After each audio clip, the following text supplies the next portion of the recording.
Let's talk a little bit about this revelation that former President Biden has an advanced form of prostate cancer. Listening to a number of doctors, experts, reading a number of things, and what I'm hearing is that this form of cancer was very likely diagnosed a long time ago, possibly even years ago, and that they're discussing it now.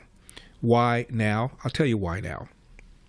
Because of Jake Tapper's book and other books that have come out arguing that there was this massive cover-up of Joe Biden's cognitive decline, and it kept it from the American people. And now all of these journalists and Democrats who were involved in the cover-up are now engaging in CYA. That's what's going on here. And I'll tell you why nobody said anything, with a couple of exceptions, about Biden's decline. You're a prominent Democrat. You're a senator. You're a governor. You're a member of the House. You're even a member of the left-wing legacy media. And you began to publicly talk about Joe Biden's decline, which of course is obvious to anybody who wasn't blind. You began to be almost the point person for that. Now keep in mind, Biden is still running. He had not yet dropped out. This was before the disastrous debate. And the assumption was, and became pretty clear, that the candidate, the opponent, was going to be the dastardly Donald Trump. So you began to talk about how Biden is declining, that he doesn't have the mental capacity. He can't remember names. He can't remember dates. He's falling on the stage. But Biden stays in the race. Now, keep in mind, these Democrats so hate Donald Trump. Fascist, racist, sexist, irresponsible, chaotic. They really thought a feeble-minded, stumbling, bumbling, incoherent Joe Biden would still defeat Donald Trump. After all, he campaigned from his basement in 2020 and somehow managed to defeat Donald Trump, who is running for re-election. So despite their obvious concern behind closed doors about Joe Biden's cognitive decline, they still deluded themselves into thinking that the dastardly, mean-spirited, racist Nazi Donald Trump could not win anyway.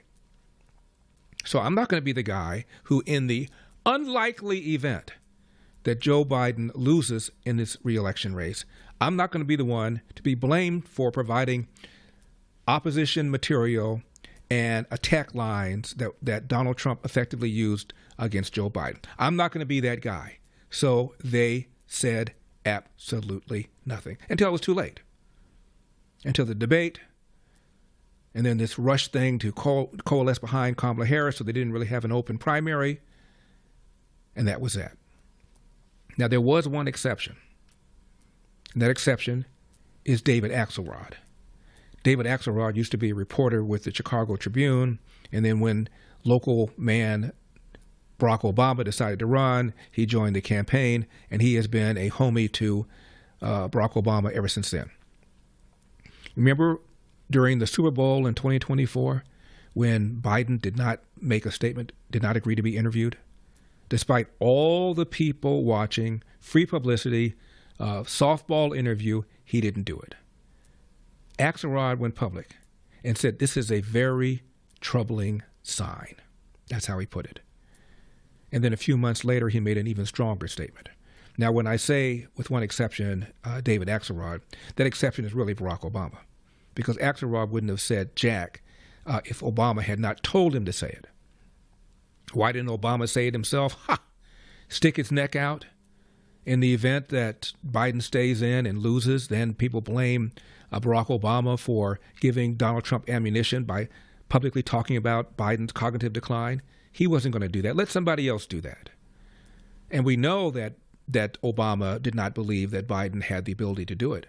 He visited the White House. He tried to talk him out of running in 2016. He tried to talk him out of running in 2020. He didn't like his when he ran in 2008.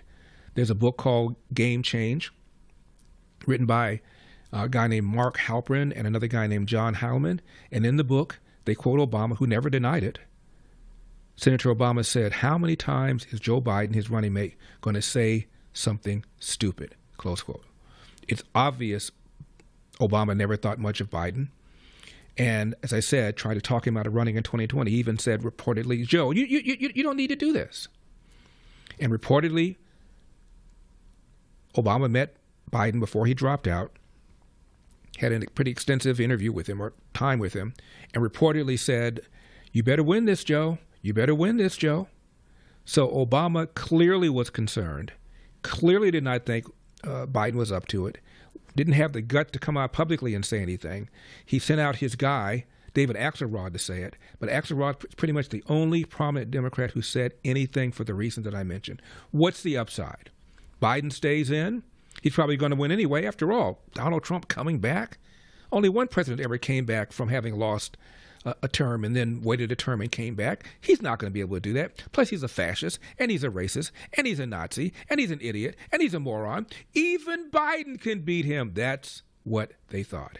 And now it's CYA time, and Jake Tapper was part of the whole charade. He trashed Laura Trump when she came on in 2020 and made comments about his mental decline. Remember that? For full shows, live and on demand, it's Salem News Channel.